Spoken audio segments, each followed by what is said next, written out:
नमस्कार दोस्तों, मैं हूँ राज शिकारी। आज मैं आपके लिए 1990s की बहुत ही बढ़िया फिल्म लेकर आया हूँ, अनदर 48 आवर्स।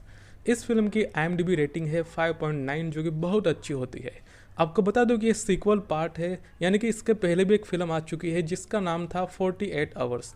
ये एक कॉमेडी एक्शन ड्रामा मूवी होती है जिसमें एक काला आदमी और एक गोरा आदमी मिल के कैसे काम करते हैं। हालांकि दोनों, एक पुलिसमैन होता है और दूसरा अपराधी होता है, और दोनों मिलकर ऑपरेशन को पूरा करते हैं। इसके बारे में ये फिल्म है, तो मैं चाहता हूँ कि आप इसे देखने से पहले उसका पहला पार्ट जरूर देख लें, जिससे कि आपको थोड़ा बहुत अंदाजा लग सके कि ये दोनों कैसे मिलते हैं। तो बिना किसी देरी के मैं इस मूवी का एक्सप्लेनेशन शुरू करता हूँ। फिल्म की शुरुआत में हम देखते हैं कि रेगिस्तान में कुछ बाइकर्स मिलते हैं एक रेस्टोरेंट में। वो एक मिडल मैन के बारे में बातचीत कर रहे होते हैं। इस मिडल मैन के पास कुछ जानकारियाँ होती है, एक क्रिमिनल जिसका नाम है आइसमैन। तो ये आइसमैन के बारे में पता लगाने के लिए इस मिडल मैन को पकड़ना बहुत ज़रूरी होता है, जिसके चलते ये बाइकर्स उस आइसमैन को पकड़ने के लिए इस मिडल मैन को ढूंढ रहे होते हैं और वहाँ पे डीलिंग कर रहे होते हैं पैसों में। जब ये लौंडे बैठे होते हैं तभी वहाँ पे पुलिस आती है और वो उनसे सवाल जवाब पूछने लगती है, जिसके बाद ये लोग गोलीबार कर देते हैं वहाँ पे और पुलिस वालों को मार के निकल जाते हैं वहाँ से। ये सीन यहीं पे ख़त्म हो जाता है। अगले सीन में हम देखते हैं कि जो मिडल मैन होता है, वो मिडल मैन कुछ डीलिंग कर रहा होता है, जिसको पकड़ने के लिए पुलिसमैन जैक वहाँ पे आता है और वो उसे गन पॉइंट पे ले लेता है। मगर जो मिडल मैन होता है वो वहाँ से भाग निकलता है, और भागने के बाद वहाँ पे काफ़ी सारी आग भी लग जाती है और बहुत बड़ा नुकसान भी हो जाता है, जिसको लेके जो पुलिसमैन जैक होता है, जैक के जो सीनियर अधिकारी होते हैं वो उसे धमकाते और कहते हैं कि तुमने बिना किसी सबूत के यहाँ पे गोलीबार किया। यहाँ पे ना तो कोई आदमी मिला, ना तो कोई गोली मिली, ना ही कोई तमंचा मिला, जिसके कारण ये साबित करना बिल्कुल मुश्किल हो जाता है कि तुमने किसी कारण के चलते यहाँ गोलीबार किया। जिसके बाद जैक पे पुलिस कमीशन बैठता है और वो उसे 48 घंटे का अल्टीमेटम देता है कि वो साबित करके दिखाए कि वो किसी अपराधी जिसे आइसमैन कहते हैं उसके लिए वो ऑपरेशन चला रहा था, और जिसके चलते उसने वहाँ पे गोलियाँ चलाई थी। इसे 48 घंटे का अल्टीमेटम दिया जाता है। अगर उसने ये साबित नहीं किया तो उसकी नौकरी जा सकती है, उस पर बहुत बड़ा कमीशन बैठ जाएगा और वो अपनी नौकरी से हाथ धो बैठेगा। जिससे बचने के लिए जैक अपने एक अपराधी दोस्त से मिलता है। ये बहुत बड़ा अपराधी नहीं होता, जिसका नाम रेगी होता है। ये लोग पहले भी काम कर चुके होते हैं पहली मूवी में। तो जैक पूछता है रेगी से कि मुझे आइसमैन के बारे में कुछ जानकारी चाहिए और मुझे उसके बारे में बताओ अगर तुम्हें कुछ पता हो तो। रेगी उसके बारे में कुछ भी बताने से मना कर देता है। ऊपर से वो पूछता है कि पिछली बार हमने जो ऑपरेशन किया था उसके चलते मुझे 2 साल की सज़ा हो गई, छोटे मोटे अपराध के चलते, और जो प्राइस मनी थी, जो इनाम का पैसा मिला था, वो भी उसने अभी उसे नहीं दिया है। तो जैक उसे कहता है कि तुम्हारे हिस्से की जितनी भी प्राइस मनी हमने ली थी वो तो सब मैंने खर्च करके रख दी है, तो वो तो मैं तुम्हें नहीं दे सकता।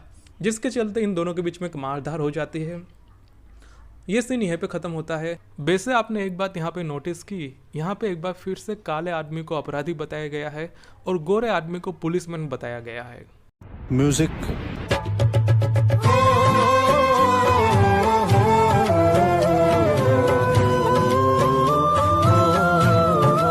अगले सीन में हम देखते हैं कि रेगी होता है, वो अब 2 साल की जेल ख़त्म करके निकल चुका होता है जेल से, और वो अब जेल की बस में से घर जा रहा होता है। जब बस रास्ते पे होती है तभी वो बाइकर्स आते हैं और बस पे अंधाधुंध गोलीबार करना शुरू कर देते हैं, और फिर जो बस का टायर होता है उसे पंक्चर कर देते हैं, जिससे कि बस सामने आ रहे ट्रक से टकरा जाती है और वो उल्टी हो जाती है। जिसके बाद जो बाइकर्स होते हैं वो जाके रेगी को मारने वाले होते हैं, मगर तभी पुलिस आ जाती है, जिससे कि जो बाइकर्स होते हैं वो वहाँ से चले जाते हैं। अगले सीन में हम देखते हैं कि जो रेगी होता है वो एक्सीडेंट से बच गया होता है, और अब पुलिस वाले उससे कहते हैं कि वो बाहर खुलेआम नहीं घूम सकता क्योंकि उसकी जान को खतरा है। जिसके बाद रेगी को ना चाहते हुए भी जैक के साथ रहना पड़ता है क्योंकि वो पुलिस वाला था इसलिए, और ये लोग अब ऑपरेशन को शुरू करते हैं अंजाम देने के लिए। आगे हम देखते हैं कि जो बाइकर्स होते हैं उन्होंने उस मिडलमैन को ढूंढ लिया होता है। वो उससे पूछते हैं कि आइसमैन का पता बताओ, मगर आइसमैन के बारे में मिडलमैन कुछ भी नहीं बताता, जिसके बाद वो लोग उसे मार देते हैं वहाँ पे। यहाँ पे हमें पता चलता है कि जो बाइकर्स होते हैं वो कहते हैं कि आइसमैन ने उसके परिवार को बर्बाद किया है, इसलिए वो आइसमैन को मारना चाहते हैं।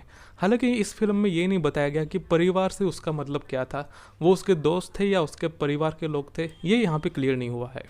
इस घटना के बाद जो जैक होता है वो रेगी से मिलता है और उसके हिस्से के पैसे उसे वापस लौटा देता है। वो कहता है कि मैंने कोई भी पैसे तुम्हारे खर्च नहीं किए थे, मैंने बचा के रखे थे तुम्हारे लिए। वो उसे कहता है कि यहाँ पे उसकी जान को खतरा है, इसलिए वो ये पैसे ले और वो यहाँ से चला जाए।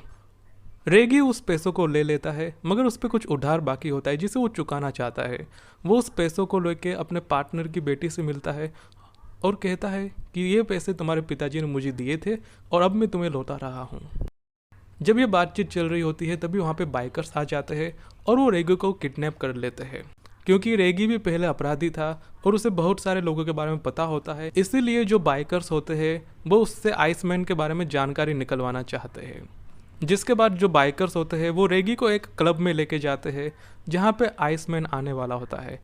आइसमैन वहाँ पे आ जाता है और रेगी उसे चिल्ला चिल्ला के बता देता है कि यही है आइसमैन। और जिसके बाद जो बाइकर्स होते हैं वो वहाँ पे खुलेआम गोलीबारी कर देते हैं शुरू। मगर लकीली वहाँ पे जो जैक होता है पुलिसमैन, वो भी आ जाता है और फिर एक एक बाइकर्स मारे जाते हैं। आखिर में आइसमैन बचता है जो कि रेगी को गन पॉइंट पे ले लेता है। जिसके बाद जैक गोली चला देता है, मगर गोली छाती के दूसरी तरफ लगती है रेगी को, जिससे कि वो बच जाता है क्योंकि जो हार्ट होता है वो हार्ट लेफ्ट साइड होता है इसलिए।